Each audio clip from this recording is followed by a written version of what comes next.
Bismillah, Assalamualaikum warahmatullahi wabarakatuh. Waalaikumsalam warahmatullahi wabarakatuh. Saya sebenarnya terima kasih Farhan dan teman-teman ini. Karena kalau tidak ada sesi-sesi kita ini, tidak ada peluang atau kesempatan saya untuk membaca lebih detail lagi ya. Jadi ya, secara pribadi saya jadi terpacu kembali untuk eh, membaca pemikiran para filsuf Muslim ini secara lebih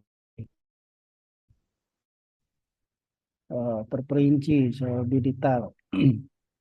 Nah, eh, kita udah sampai ke Alkindi ya, masih di Alkindi. Ins- Jadi di sesi yang sebelum-sebelumnya kita sudah membahas aspek metafisika ketuhanan Alkindi. Sebelumnya juga kita sudah melirik sedikit tentang bagaimana Alkindi berusaha untuk mensinergiskan antara filsafat Islam, filsafat dengan tradisi keislaman ya. Nah, di sesi yang lalu kita juga sudah membahas eh, aspek kosmologi Al-Kindi. Sekarang kita masuk masih soal metafisika sebenarnya ya, tapi lebih kepada eh, apa aspek antropologi filosofisnya. Jadi saya memberi judulnya ini agak keluar dari apa ya, agak keluar dari bahasa yang formal gitu, tapi masih pakai perspektif antropologi filosofisnya Al-Kindi. Jadi bagaimana kita memahami jati diri kita sebagai manusia, tapi dengan menggunakan perspektif Al-Kindi. Perspektifnya dalam hal antropologi filosofisnya. Nanti kita jelaskan apa yang dimaksud dengan antropologi filosofis ini. Acuannya masih sama ya. Buku utamanya saya ambil dari Majid Fakhri, bagian yang pertama itu tentang the first systematic philosophical writer in Islam. Bukunya judulnya History of Islamic Philosophy. Nah, sesi ini kita akan mencoba menelusuri bagaimana Al-Kindi membangun fondasi ontologis untuk identitas manusia dalam tradisi intelektual Islam. Kalau tadi Mas Farhan bilang ada bau-bau tasawufnya ya, coba kita uji ya sejauh mana ini Al-Kindi ini agak sofistik atau tidak.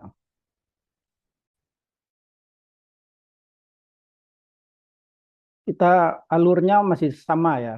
Menurut saya alur membaca filsafat itu pertama kita mulai dari proyeknya dulu, apa proyek intelektual dari filsuf tersebut.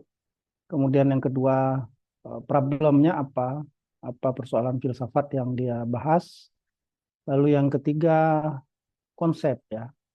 Apa saja konsep-konsep kunci yang dia gunakan.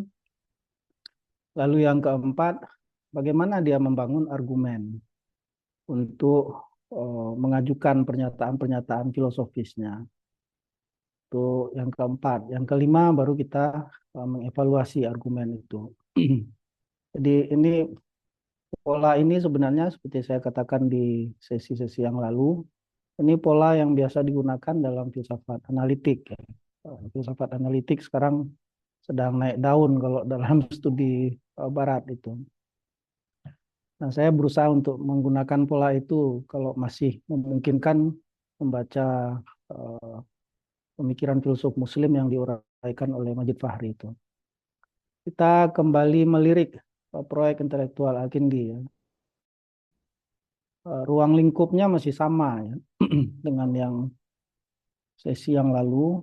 Pertama, Al-Kindi itu bicara tentang metafisika ketuhanan, lalu kosmologi, kemudian ini yang kita bahas sekarang, antropologi filosofis.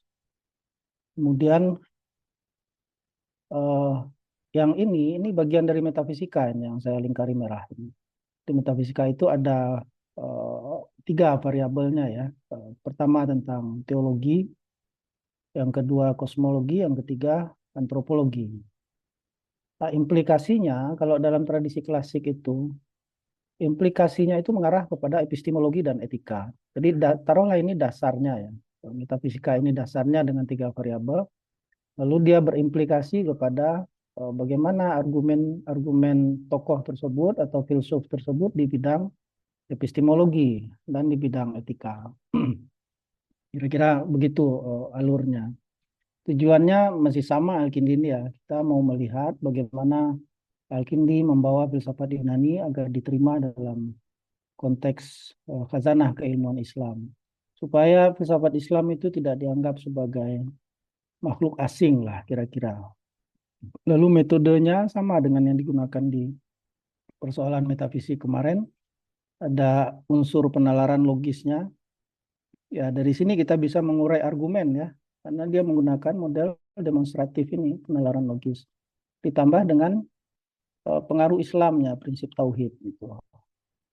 Untuk menjelaskan realitas fisik dan metafisik. Ini secara umum proyek intelektual Al-Kindi.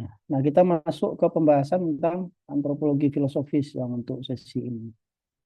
Apa itu antropologi filosofis? Ini agak rancu ya, karena sekarang kita mengenal antropologi itu ilmu yang berkenaan dengan budaya kan.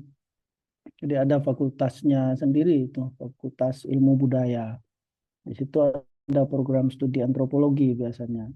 Tetapi kalau kita menggunakan istilah antropologi dalam konteks filsafat, maka itu biasanya mengacu kepada antropos. Antropos itu manusia. Jadi bagaimana melakukan penyelidikan secara mendalam tentang manusia ya, tentang manusia. Apanya yang dikaji dari manusia dari perspektif antropologi filosofis itu tentang hakikat dan kodrat manusia, terutama tentang hakikat. Apa hakikatnya manusia?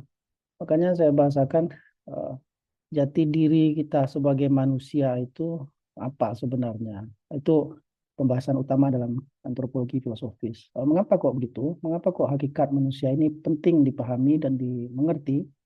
Karena sebenarnya manusia itu bukan sekedar makhluk biologis.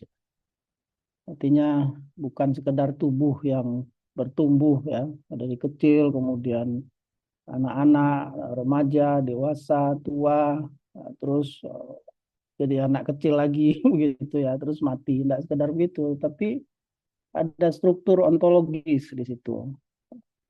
Apa struktur ontologis itu? Ada unsur jiwa dalam diri manusia itu. Manusia juga ada unsur material tubuh ya. Nah, jadi perlu dipahami dalam keterhubungan antara jiwa dan tubuh ini. Karena memang dalam perspektif modern unsur jiwa ini kadang-kadang tidak dianggap penting ya, bahkan tidak ketemu itu dalam observasi ilmiah modern di mana posisinya jiwa dalam tubuh manusia. Nah, tetapi kalau kita menggunakan perspektif antropologi filosofis ini justru unsur inilah yang menentukan. Gitu ya. Jadi apa sebenarnya hakikat manusia itu? Apakah manusia itu hanya sekedar tubuh biologis atau ada unsur yang lain yang lebih substansial, yang lebih hakiki di dalam diri manusia? Atau jangan-jangan manusia itu memang terdiri dari dua unsur itu ya, jiwa dan tubuh.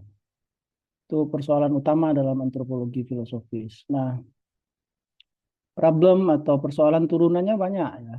Pertama misalnya membahas soal kalau memang manusia itu punya jiwa, apakah jiwa manusia itu abadi? Ya. Misalnya itu. Kemudian yang kedua, eh, apakah manusia itu memang punya kebebasan yang hakiki atau semua tindakannya itu ditentukan oleh sesuatu yang lain, ya, misalnya oleh Tuhan atau oleh lingkungannya, ya, oleh kulturnya, kebiasaannya, dan seterusnya. Itu topiknya tentang kebebasan dan determinisme. Lalu apa makna hidup manusia itu? Sampai pada persoalan pertanyaan tentang kematian, ya. Itu persoalan antropologi filosofis. Ya, kita tahu semua manusia akan mati, tetapi kemana perginya eh, jiwa dan dari tubuh gitu atau dia setelah mati? Itu biasanya yang topik-topik yang dibahas di dalam antropologi filosofis. Nah, sekarang lebih berkembang lagi itu ya pada soal kesadaran dan pikiran macam-macam itu. Yang penting pusatnya pada pembahasan tentang hakikat manusia. Nah, dalam konteks ini, apa yang menjadi langkah kedua? Apa yang menjadi problem filosofis di bidang antropologi filosofisnya Al-Kindi ini? Kita akan menguraikan tiga aspek ya. Pertama, pertanyaan filsafat yang dibahas Al-Kindi adalah seputar uh, dualitas eksistensi. Jadi keberadaan manusia uh, ditentukan oleh apa? Oke. Pertanyaannya, bagaimana hubungan antara jiwa dengan tubuh? Itu pertanyaan yang standar dalam antropologi itu juga dikaji oleh Al-Kindi ya. Jadi jiwa itu uh, sifatnya imaterial, sementara tubuh sifatnya material. Bagaimana keterhubungan keduanya? Istilahnya biasanya dualitas eksistensi itu. Kemudian yang lebih spesifik lagi, karena Al-Kindi ini kan konteksnya filsuf Muslim ya. Jadi dia bukan hanya mengkaji relasi antara jiwa dan tubuh dalam konteks yang murni tidak, tapi dalam konteks metafisika Islam ya. Lebih jelasnya dia bertanya bagaimana caranya menjelaskan di satu sisi manusia itu adalah makhluk rasional. Ini kan standar Yunani klasik ya. Eh, Apa namanya eh, manusia itu hayawanun natik ya, makhluk yang berpikir. Tetapi sekaligus juga dalam tradisi Islam manusia itu disebut sebagai makhluk spiritual. Oke, bagaimana mendamaikan ini? Jadi lagi-lagi kita melihat upaya Al-Kindi untuk mendialogkan antara tradisi filsafat Yunani dengan keilmuan Islam gitu ya dalam persoalan antropologi filosofis ini. Lalu dia bertanya apakah manusia merupakan kesatuan yang fungsional antara jiwa dan tubuh itu atau dua substansi itu terpisah secara diametral.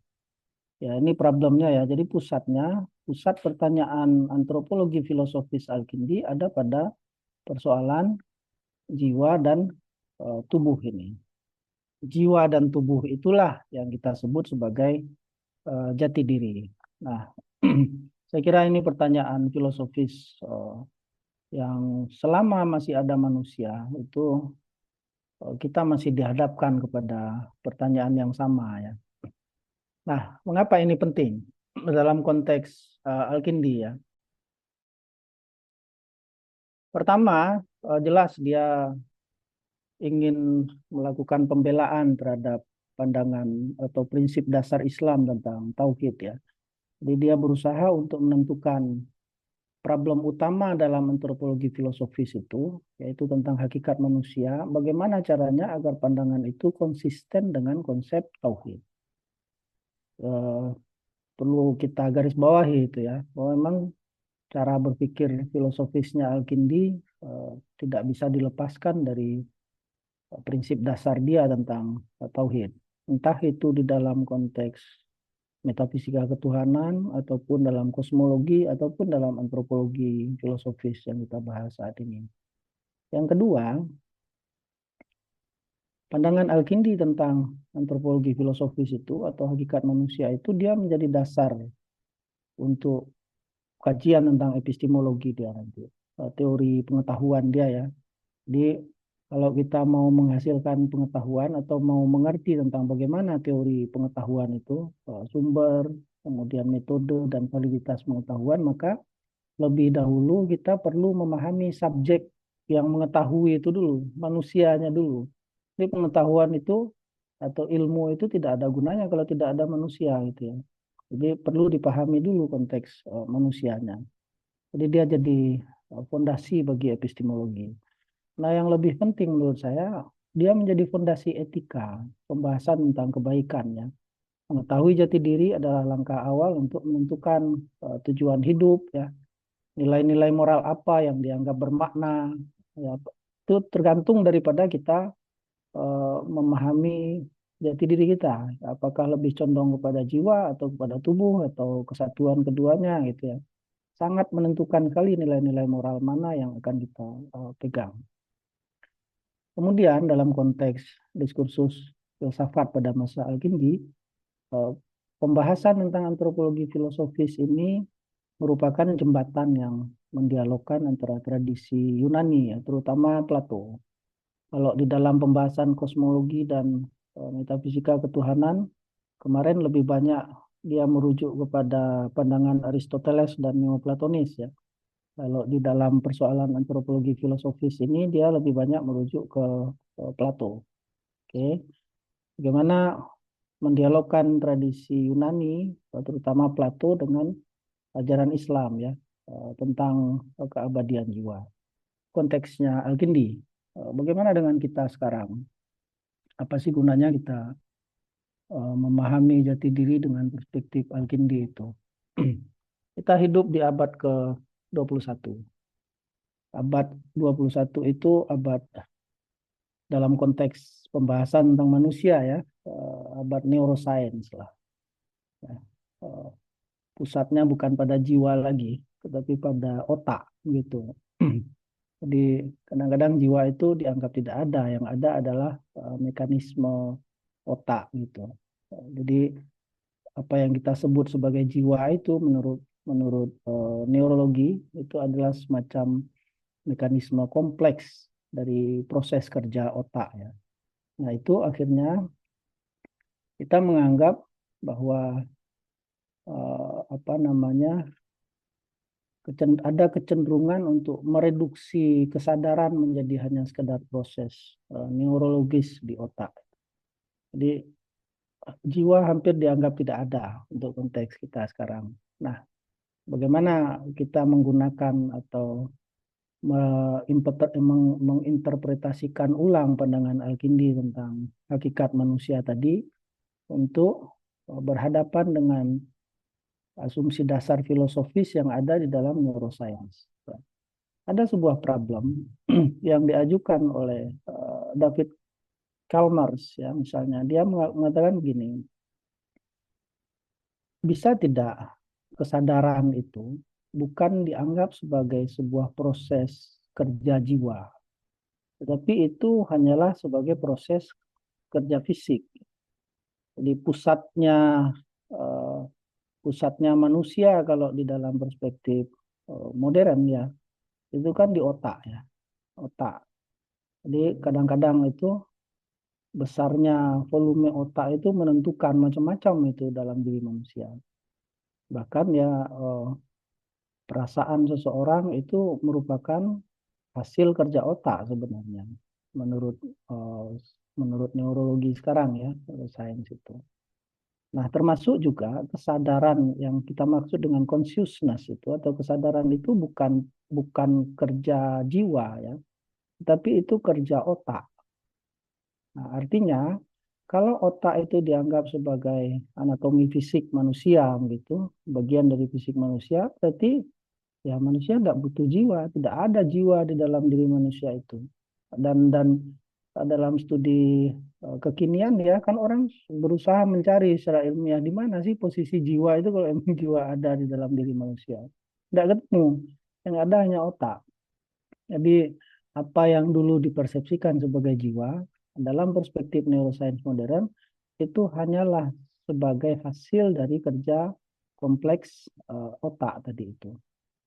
Nah, tetapi ini juga masih belum terjawab secara penuh dalam filsafat kesadaran modern, ya. David Chalmers ini mengatakan itu adalah the hard problem of consciousness itu. Problem kesadaran yang sulit untuk dipecahkan. Belum ketemu penjelasan ilmiahnya itu dari mana munculnya kesadaran itu. Apakah consciousness yang kita sejak filsafat modern, sejak René Descartes kan udah muncul itu, ya, cogito ergo sum, saya berpikir, aku berpikir maka aku ada, berpikir itu menghasilkan kesadaran. Marx juga bicara begitu, ya, apakah kesadaran itu adalah hasil kerja jiwa atau hasil kerja fisik. Nah, kalau menurut modern itu hasil kerja fisik, tetapi bagaimana mekanisme kerjanya belum terjawab sampai sekarang. Oke. Nah, ini kita bisa menganggap kalau dalam konteks ini pandangan Al-Kindi sebenarnya masih relevan ya untuk merespon itu. Ditambah lagi dengan sekarang ya, ada tantangan tentang teknologi, perkembangan teknologi transhumanitas ya, perkembangan AI gitu. Berpikir pola pikir AI itu kan luar biasa itu ya. Berpikir analitis, evaluatifnya, bahkan kreatifnya itu luar biasa itu. Eh, Apanya yang bekerja itu, apakah AI itu juga punya jiwa gitu ya, dan seterusnya. Itu tantangan abad ke-21 untuk problem antropologi filosofis ini, terutama kata kuncinya pada soal kesadaran. Nah, mari kita lihat perbandingannya ya. Perbandingan mengapa problem ini penting dalam konteks Al-Kindi dengan konteks kita sekarang. Kalau pada masa Al-Kindi, fokus utamanya dalam antropologi filosofis itu adalah eh, model dualisme ya, jiwa dan tubuh. Dan itu bertahan sampai sampai di barat, sampai periode awal modern masih bertahan itu. Eh, Jiwa dan tubuh itu. Tetapi kalau di konteks kita abad 21 ini, orang sudah tidak banyak melirik soal relasi jiwa dan tubuh, tetapi soal mind and brain, pikiran dan otak ya.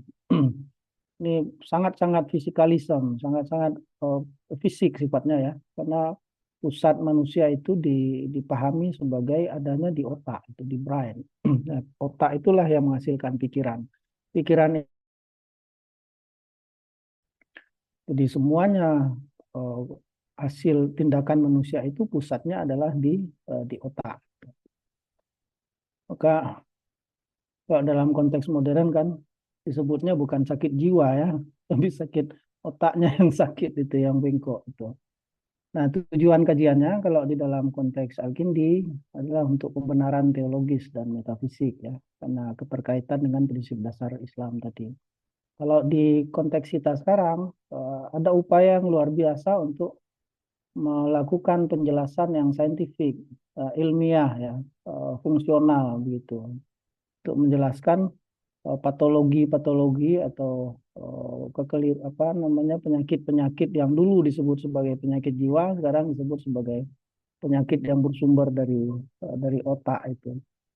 Metodologinya juga berbeda ya. Kalau dulu model deduktif, membangun argumen yang demonstratif berdasarkan pandangan metafisika Yunani dan prinsip-prinsip Islam. Kalau sekarang modelnya empiris ya, scientific ya, dikembangkan dalam neuroscience sekarang.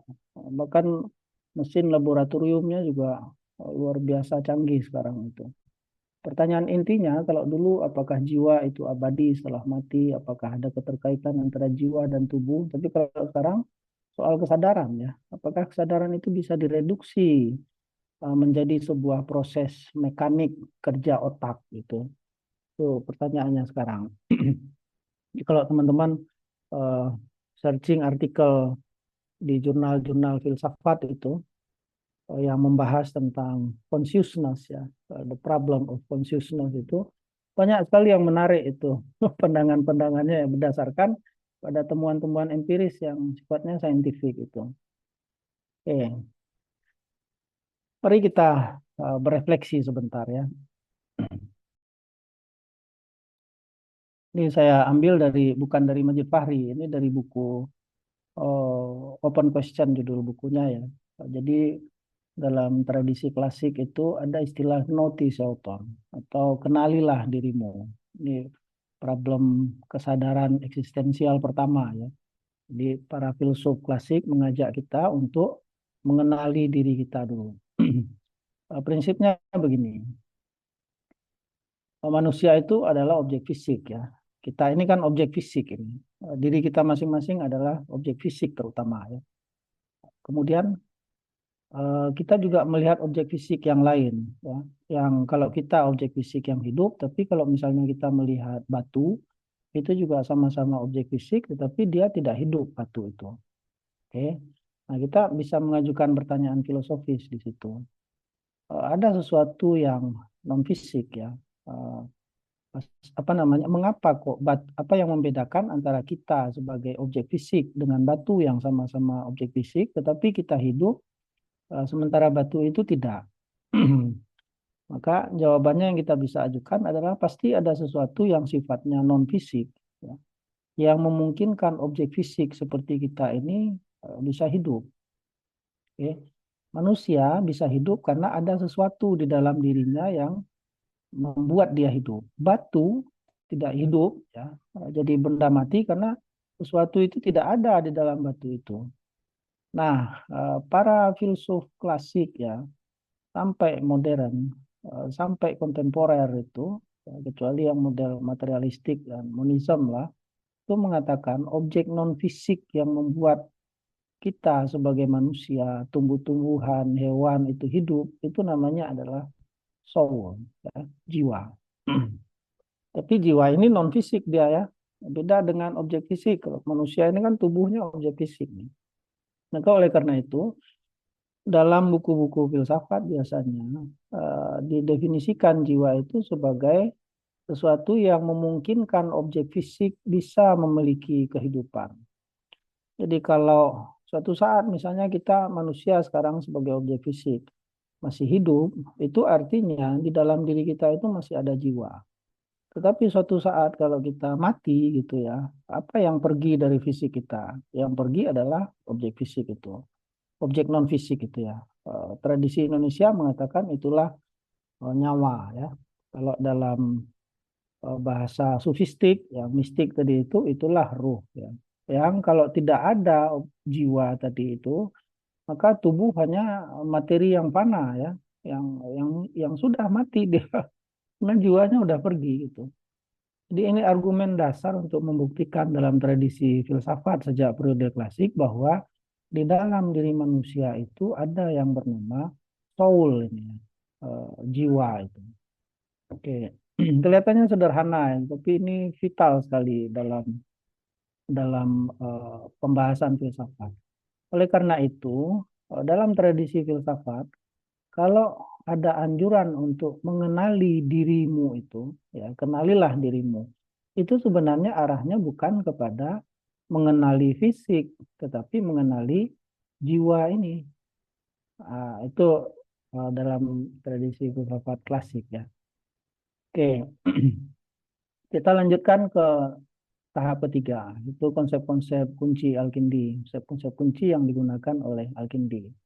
Saya kira konsep yang digunakan standar saja ya. Pertama dia menggunakan konsep jiwa, dia menggunakan istilah an-nafas di situ. Lalu yang kedua dia menggunakan konsep tubuh ya, jasad. Nah ini agak problematik ini, ar-ruh ini. Kita bahas satu-satu dulu. An-nafas itu yang substansi imaterial tadi ya, yang membuat sesuatu itu hidup. Substansi imaterial yang hidup menjadi potensi dasar untuk pengetahuan dan sifatnya adalah menggerakkan tubuh. Ya, kalau tidak ada jiwa, tubuh tidak bisa bergerak. Kira-kira begitu. Jadi mana yang bergantung? Yang bergantung adalah tubuh pada jiwa, bukan sebaliknya, bukan jiwa pada tubuh.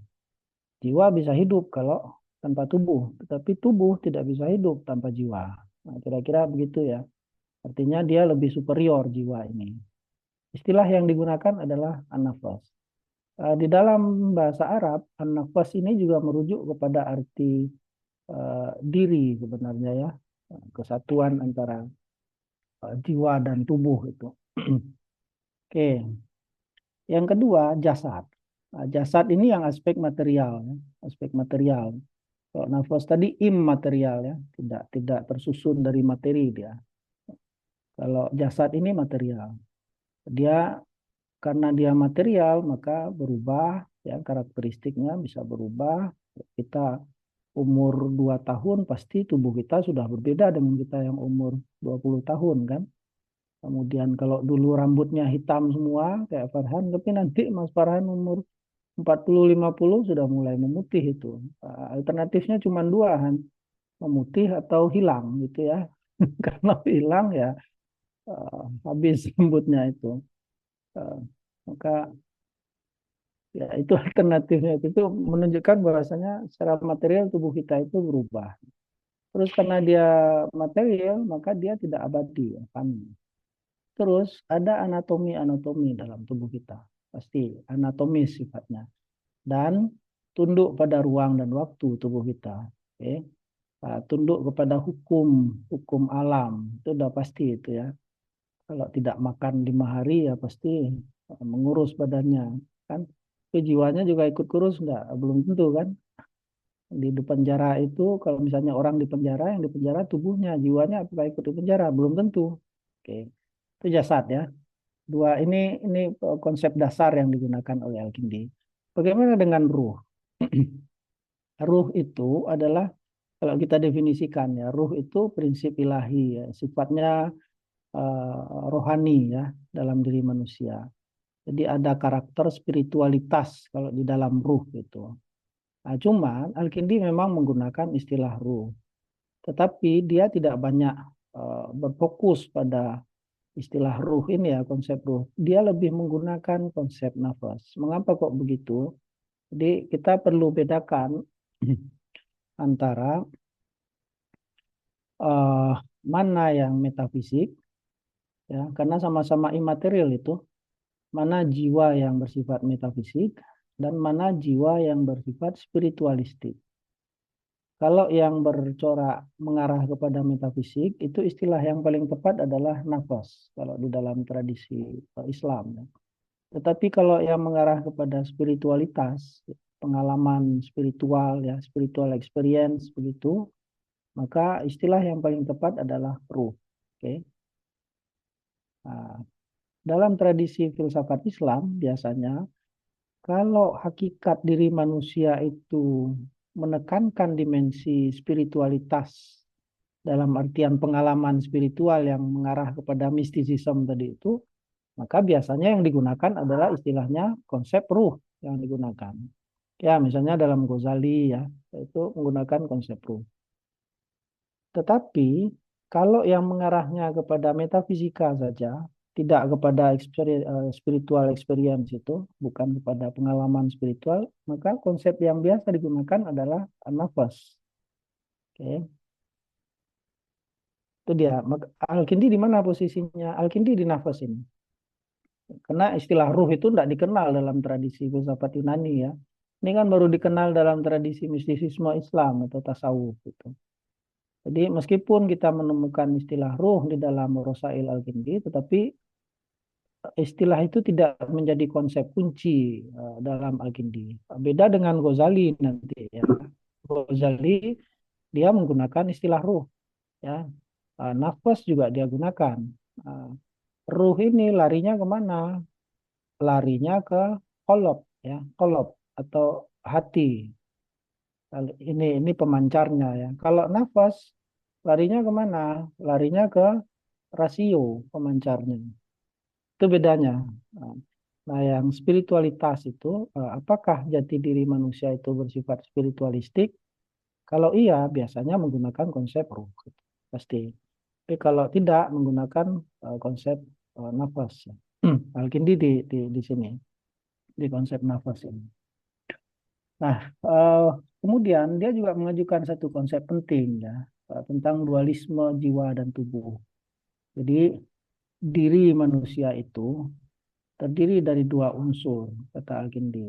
Dualistik memang. Yang satu namanya unsur material yaitu tubuh, yang kedua unsur imaterial yaitu jiwa tadi. Itu yang disebut dengan dualisme itu ya. Itu takdir manusia itu. Nah, Indonesia ini kalau founding father kita itu bagus menunjukkan di eh, manusia Indonesia itu terdiri dari dua unsur ya, hakikat manusia Indonesia itu. Apa itu? Jiwa dan badan ya, jiwa dan raga ya. Ya, maka dalam dalam lagu Indonesia Raya itu kan begitu ya, bangunlah jiwanya, bangunlah raganya kan. Nah, cuman kadang-kadang ada periode di mana yang dibangun itu lebih pada jiwanya, ada yang lebih pada raganya ya. Sekarang mungkin kita masuk kepada periode raganya yang dibangun. Eh, MBG mau masuk kampus misalnya, itu raganya yang dibangun. Oke, dari mana dia mendapatkan konsep dualisme tubuh dan jiwa ini. Pertama ada pengaruh Plato. Sejak dari Plato, sejauh jauh sebelum Plato biasanya, cuman Al-Kindi tidak mengutip namanya Pitagoras itu. Kalau dalam tradisi prasokratik ya, ada Pitagoras. Dia mengutipnya ke Plato. Ya. Plato itu membagi dua unsur dalam diri manusia itu. Ada unsur jiwa yang bersifat imaterial, lalu ada unsur tubuh ya, yang kalau dalam Plato tubuh ini dianggap sebagai penghambat atau penjara untuk jiwa. Oke. Ah, jadi kadang-kadang begini, orang LGBT itu ya, orang yang agak melewat-melewat itu misalnya, itu jiwanya laki-laki atau jiwanya perempuan, tetapi dia terkurung di dalam tubuh laki-laki. Itu kalau perspektif Plato menjelaskan itu. Ya akhirnya konflik terus yang terjadi kan. Atau ada juga sebaliknya, tubuhnya perempuan tapi jiwanya laki-laki. Ah, jadi kalau menurut Plato, tubuh itu ya penjara, penjara bagi jiwa. Nah, ada pengaruh itu ya, meskipun nanti Al-Kindi tidak terlalu setuju dengan istilah penghambat atau penjara jiwa. Yang kedua, ada pengaruh Islam, bahwa kalau dalam tradisi Islam, diri manusia itu gabungan antara jiwa dan tubuh ya, dimensi rohani dan dimensi jasmani. Dua-duanya ini kalau dalam tradisi Islam dianggap sebagai ciptaan Allah. Jiwa itu ciptaan Allah, tubuh itu ciptaan Allah. Tetapi bedakan ya, jiwa di sini di dalam Al-Kindi ini bukan ruh yang ditiupkan ke dalam diri manusia. Kalau ruh itu larinya ke mistisisme nanti. Sama-sama ini jiwa ini ciptaan Allah. Ya diciptakan secara khusus oleh Allah dan dimasuk ke dalam tubuh manusia, dimasukkan ke dalam tubuh manusia dan menjadi satu kesatuan dan yang harmonis kira-kira begitu. Jadi ada tarikan begini ya, tarikan dari Yunani dan uh, dalam tradisi Islam. Kemudian dengan demikian, maka dualisme jiwa dan tubuh ini mengandaikan bahwa manusia terdiri dari dua realitas yang berbeda secara esensial ini. Pertama ada jiwa yang bersifat material, yang kedua ada tubuh, jiwa yang immaterial dan tubuh yang material. Dalam pandangan Al-Kindi, yang menjadi pemimpin diri manusia itu mestinya adalah jiwa. Sementara tubuh itu adalah sebagai instrumen saja, sebagai sarana. Nah, kita bisa refleksikan yang memimpin diri kita masing-masing itu tubuh kita atau jiwa kita itu. Eh, Tidak dikotomis ya, tidak, tetapi mana yang menjadi pengendali lah ya. Karena manusia modern itu rata-rata lebih eh, menjadi pemuja tubuh kan, bukan pemuja jiwa. Oke, ya itu konsep dualisme jiwa dan tubuh. Sampai René Descartes ya, sampai Immanuel Kant yang awal abad kontemporer modern akhir itu masih menggunakan model yang dualistik ini dalam tradisi Islam maupun dalam tradisi Barat ya. Nah kemudian setelah selesai kita jelaskan konsep, kita masuk ke tahapan berikutnya, argumen. Di alurnya pertama proyek, kemudian problem, kemudian yang ketiga konsep, yang keempat argumen. Yang terakhir baru evaluasi nanti. Apa saja argumen yang diajukan Al-Kindi? Ya, argumen itu kalau kita bicara dalam konteks filsafat analitik, argumen itu adalah seperangkat pernyataan ya. Kalau di sesi logika dulu, argumen itu adalah proposisi plus proposisi gitu ya. Seperangkat pernyataan, proposisi itu ya pernyataan. Paling tidak ada satu pernyataan kemudian menghasilkan kesimpulan. Ya, kalau kesimpulannya dihasilkan secara langsung, maka pernyataannya bisa hanya satu. Oke. Tapi kalau kesimpulannya dihasilkan secara tidak langsung, maka pernyataannya harus dua. Nah, pernyataan itulah yang disebut sebagai premis. Gabungan antara premis dan kesimpulan itulah argumen. Kalau dalam tradisi filsafat analitik ya. Nah, dalam tradisi klasik kita mengenal itu sebagai silogisme namanya. Sejak Aristoteles itu ya. Nah, Kalau kita mau mengetahui bagaimana argumen Al-Kindi tentang hakikat manusia tadi, terutama tentang superioritas jiwa, maka kita harus menguraikan premis-premisnya. Oke, karena yang muncul di dalam Rosail itu biasanya hanya kesimpulan-kesimpulan. Misalnya dia mengajukan tentang perbedaan jiwa dan tubuh itu. Bagaimana model silogistiknya? Pertama, premis mayornya, semua materi eh, hanya mampu memahami yang partikular. Jadi misalnya tubuh kita ini ya, observasi indrawi kita itu kan sifatnya material. Nah, untuk memahami satu objek tertentu dengan hanya mengandalkan indera, maka objek yang bisa kita pahami hanyalah objek yang bersifat partikular, bukan objek yang bersifat universal. Ya. Hanya yang partikular saja. Eh, Misalnya kalau kita menggunakan mata kita untuk observasi misalnya ya, yang bisa dilihat oleh mata kita adalah satu dimensi saja, dimensi yang nampak saja. Oke, dimensi yang tidak tampak atau yang ada di punggung misalnya tidak nampak oleh mata kita. Kita harus menggunakan perspektif yang berbeda gitu ya. Kalau menggunakan potensi material di dalam diri kita. Maka premis mayornya adalah kalau sifatnya material maka hanya bisa mengetahui yang partikular. Tetapi kalau sifatnya imaterial dia mampu mengetahui yang universal. Itu premis premis mayor atau asumsi yang paling dasar itu. Nah, manusia ternyata mampu memahami yang universal. Itu apa misalnya? Pengetahuan yang tidak ada wujudnya. Misalnya kita bicara tentang keadilan gitu ya. Keadilan itu kan konsep universal itu.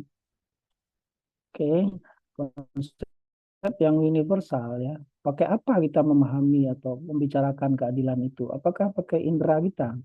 Atau kalau kita bicara tentang kemanusiaan, konsep-konsep yang sifatnya universal? Ternyata enggak. Yang bisa memahami itu adalah aspek bukan aspek material di dalam diri kita, tetapi aspek yang immaterial. Oleh karena itu kesimpulannya adalah manusia pasti memiliki aspek imaterial itu. Nah, itulah yang disebut dengan jiwa. Jadi kalau kita bicara tentang keadilan, tentang konsep-konsep yang sifatnya universal ya, maka instrumen yang digunakan bukan instrumen yang sifatnya material, tetapi instrumen yang sifatnya imaterial. Itulah jiwa ya. Di sesi tentang epistemologi nanti kita jelaskan itu apa saja daya-daya jiwa itu ya, daya berpikir dan seterusnya. Itu bagian dari jiwa itu. Itu argumen perbedaannya. Jadi dengan kata lain, jiwa manusia itu berbeda dengan tubuh karena potensi pengetahuan yang berbeda tadi. Yang kedua, apakah jiwa itu betul-betul ada? Ya. Kalau dicari secara ilmiah, saintifik, observasional, nggak ketemu jiwa itu. Di mana letaknya jiwa atau nafas itu di mana sih ya? Nah, tetapi kita bisa membuktikannya dengan membangun argumen logis. Gitu. Apa argumen yang diajukan Al-Kindi? Ada dua bentuk argumen. Pertama, argumen tentang satuan kesadaran. Yang kedua, argumen tentang aktivitas intelektual. Apa kata dia? Tubuh manusia itu sifatnya komposit. Apa artinya komposit itu? Tersusun dari bagian-bagian. Oke. Nah, kalau dia komposit, tersusun dari bagian-bagian itu bisa dipecah dalam bagian-bagian tertentu, maka dia tidak akan bisa menghasilkan satu kesadaran yang utuh. Kesadaran kita, pikiran kita sifatnya utuh, tidak terpecah-pecah. Oke. Jadi apa yang menghasilkan kesadaran dan pikiran itu? Pasti bukan tubuh, tetapi yang menghasilkan itu adalah sesuatu yang sifatnya juga utuh. Nah, sesuatu yang sifatnya utuh itulah yang disebut sebagai jiwa. Jiwalah yang menyatukan seluruh pengalaman pengalaman manusia itu. Itu argumen Al-Kindi. Kalau teman-teman mau mengevaluasi argumen Al-Kindi, maka arahkan kepada apa premis-premis yang dia gunakan untuk menghasilkan kesimpulan tentang adanya jiwa. Yang lain, dia juga mengajukan argumen tentang aktivitas intelektual. Ya. Misalnya kata dia, tubuh itu bekerja secara mekanis dan terbatas oleh ruang. Ya. Tubuh kerjanya itu mekanis sifatnya. Ada ruang yang membatasi. Tetapi pikiran, ya, aktivitas intelektual manusia itu tidak terikat ruang dan waktu. Contoh yang paling sederhana adalah Muhammad Hatta misalnya. Hatta Muhammad Hatta menulis buku Alam ditulis dalam bahasa Indonesia itu oleh wakil presiden kita. Di mana dia menulis itu? Ketika dia di penjara. Jadi yang di penjara itu tubuhnya terbatas ruang ya. Tetapi pikirannya, aktivitas intelektualnya itu tidak terikat oleh ruang dan waktu. Oke, selain Hatta misalnya, oh, siapa lagi misalnya Indonesia ini ya, Pramudia Anantatur itu menulis tetralogi Bumi Manusia itu ya, itu juga ketika diasingkan di Pulau Buru, fisiknya di penjara. Oke. Tan Malaka juga menulis dari penjara ke penjara juga ketika tubuhnya di penjara. Oke. Siapa lagi yang lain ya? Antonio Gramsci ya, The Book of Prisoner itu menulis ketika dia di penjara. Jadi tubuh memang bisa di penjara karena kerjanya mekanik tadi ya. Tetapi aktivitas intelektual yang motornya ini adalah bukan tubuh tapi ya, ini motornya adalah jiwa. Nah, oke. Kenapa kok jiwa? Karena salah satu bagian jiwa ada yang namanya rasio.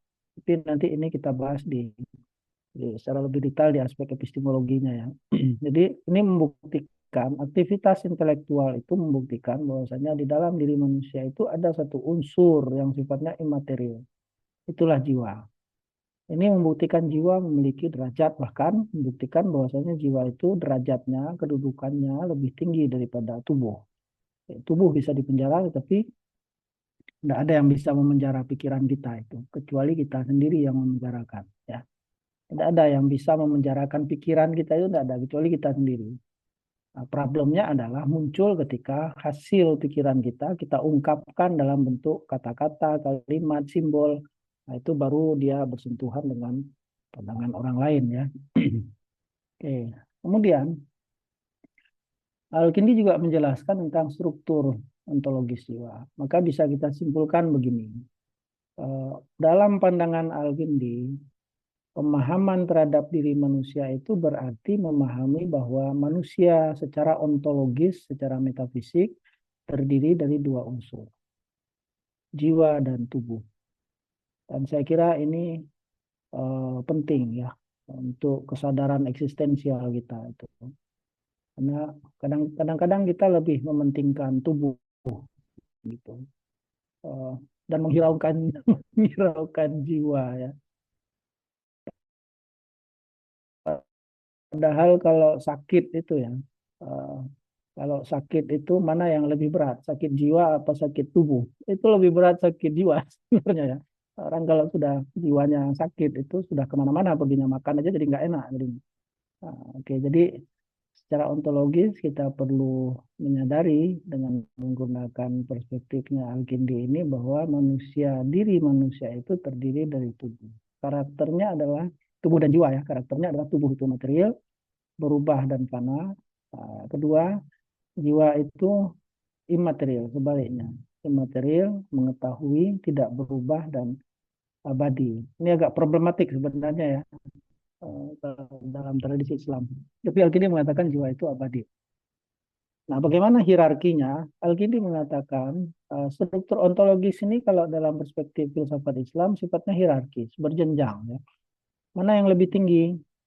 Yang lebih tinggi adalah yang immaterial sempurna yang tinggi ya. Oke, sempurna imaterialitas. Yang kedua susunannya adalah yang imaterial di dalam diri manusia, itulah jiwa. Barulah yang ketiga yang material, fisik, tubuh. Jangan dibalik ya, hierarki tertingginya adalah yang imaterial. Jadi rumusnya adalah semakin tinggi kualitas imaterialnya, maka semakin tinggi kedudukannya. Bukan semakin tinggi yang materialnya, semakin tinggi kedudukannya ya, tidak. Tapi semakin tinggi yang kualitas imaterialnya, justru itulah yang menurut Al-Kindi kualitasnya menjadi semakin tinggi, kedudukannya semakin tinggi. Itu hierarki ontologis ya dalam pandangan Al-Kindi. Nah, kalau kita komparasikan hierarki itu dengan Plato tadi, bagaimana kedudukan tubuh dan jiwa yang ada di dalam tubuh dalam pandangan Plato dan Al-Kindi misalnya. Kalau bagi Plato, jiwa itu memainkan kira-kira ya 30% lah. Ya. Karena apa? Karena jiwa ini kalau dalam pandangan Plato, dia dipenjara oleh tubuh. Agak negatif memang ya. Eh, Tubuh itu penjara bagi jiwa. Makanya pengetahuan itu dihasilkan oleh jiwa yang mengingat kembali ide-ide bawaan itu kalau di dalam Plato ya. Sementara bagi Alkindi, tubuh itu bukan penjara jiwa, tapi instrumen untuk atau sarana untuk jiwa supaya dia sampai kepada kebenaran yang sifatnya juga universal dan imaterial. Kira-kira porsinya itu mana yang lebih mementingkan jiwa ini? Para Plato dan Alkindi kita bisa mempresentasekan lah kira-kira ya Alkindi itu. Eh, Apa implikasinya? Alkindi sebenarnya tidak memusuhi tubuh ya, tapi dia menempatkan tubuh itu sebagai sarana. Ini penting saya kira, sebagai sarana, sebagai alat bagi jiwa, bukan jiwa sebagai anak buahnya tubuh tidak, tapi justru tubuh itu sebagai sarana jiwa untuk apa? Untuk bertindak, beraksi di dunia material untuk mencapai kesempurnaan eksistensial. Saya kira dalam pembahasan antropologi filosofis poin ini penting ya, kesempurnaan eksistensial atau kesadaran diri yang utuh gitu. Nah, bagaimana caranya? Salah satunya dasar ontologisnya sebagai sebagai komandannya ya, dan menjadikan tubuh sebagai sarana, bukan sebagai pengendali. Nah, apa implikasinya? Terakhir masuk kepada bagian akhir ya, evaluasi eh, terhadap pandangan Al-Kindi ini. Kalau kita lihat dalam penjelasan Al-Kindi tentang antropologi filosofis ini, maka kita bisa pastikan bahwa menurut Al-Kindi, atau kalau kita menggunakan perspektif Al-Kindi untuk memahami jati diri kita sebagai manusia, maka bagi Al-Kindi, hakikat manusia itu adalah jiwa. Oke? Hakikat manusia adalah jiwa, bukan tubuh. Nah, ini agak sulit ini untuk konteks modern ya. Karena manusia modern itu adalah manusia pemuja tubuh. Teman-teman lihat saja itu iklan-iklan di televisi, kemudian di sosial media, itu kan orientasinya tubuh semua itu. Oke, program-program negara itu kan orientasinya fisik semua ya, tubuh. Pemuja tubuh ya. Nah, jadi kalau dalam perspektif Al-Kindi tidak, hakikat manusia itu bukan pada tubuh, tapi pada jiwa. Manusia ini bukan sekedar makhluk biologis, tetapi makhluk spiritual. Dan implikasinya adalah pada epistemologi dan etika. Oke. Dalam epistemologinya, kalau kita mengutamakan tubuh daripada jiwa, begitu, maka modelnya adalah model ke arah empirisme murni ya, mengatakan bahwa pengetahuan yang benar itu adalah pengetahuan yang bisa diobservasi secara empirik menggunakan indera gitu. Kalau tidak ada observasi empiriknya dianggap bukan pengetahuan yang benar. Okay? Tetapi kalau kita menggunakan ada unsur jiwa yang menjadi hakikatnya, maka ketika kita bicara tentang teori pengetahuan, maka instrumen utamanya adalah bukan indrawi, tetapi jiwa. Indra itu hanya menyuplai saja, menyuplai data ya, menyuplai data bukan sebagai standar standar pengetahuan atau standar kebenaran pengetahuan. Dari pengetahuan yang sejati adalah proses jiwa. Apa yang bekerja di situ? Rasio. Rasio itu salah satu daya yang ada di dalam jiwa. Itu daya tertinggi. Maka saya katakan tadi ya, kalau kita bicara jiwa, nafas itu larinya ke arah rasio dalam konteks pengetahuan. Kalau ruh larinya kepada kolop, instrumennya ya. Jadi akal itu, rasio itu kalau dengan menggunakan model Al-Kindi ini posisinya kedudukannya lebih tinggi daripada indera. Ini kita uraikan dalam sisi epistemologi nanti. Nah, kepada kehidupan etik juga begitu ya. Yang disempurnakan itu, yang diberi makan lebih banyak itu ya, atau yang menjadi tujuan hidup kita itu sifatnya rohani, jiwa, bukan jasmani ya. Jadi tujuan hidup kita itu bukan menambah berat badan, bukan menambah tinggi badan, mempercantik diri, memperganteng diri, bukan. Tapi tujuan hidup kita itu secara etik adalah penyempurnaan jiwa. Oke, bukan sekedar kenikmatan tubuh ya, tetapi pengembangan pengembangan jiwa. Nah, dalam tradisi etika klasik Yunani arahnya ke sini. Kecuali model hedonisme ya. Cuman hedonisme itu meskipun dianggap sangat materialistik ya, mementingkan penikmatan tubuh, tetapi kalau kita kaji pemikiran model hedonisme awal itu kesenangan yang dimaksud juga sifatnya bukan hanya kesenangan material ya, tapi ada kesenangan kesenangan spiritual di situ. Ini kita uraikan nanti di dalam pembahasan mengenai topik etika dalam uh, pemikiran Al-Kindi. Nah, terakhir, bagian evaluasi. Apa yang bisa kita lihat masih bolong di dalam pemikiran Al-Kindi. Saya kira ini bisa jadi pintu masuk untuk menulis tentang Al-Kindi ya.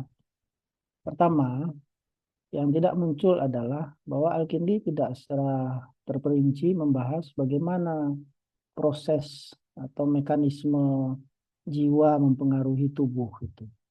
Dia hanya menjelaskan secara ontologis bahwa manusia itu, diri manusia terdiri dari jiwa dan tubuh. Tapi bagaimana jiwa mempengaruhi tubuh? Bagaimana mekanisme jiwa menjadikan tubuh sebagai sarana? Tidak ketemu itu di dalam Rosail. Juga tidak ada penjelasannya di dalam bukunya Najib Fahri, tidak ada.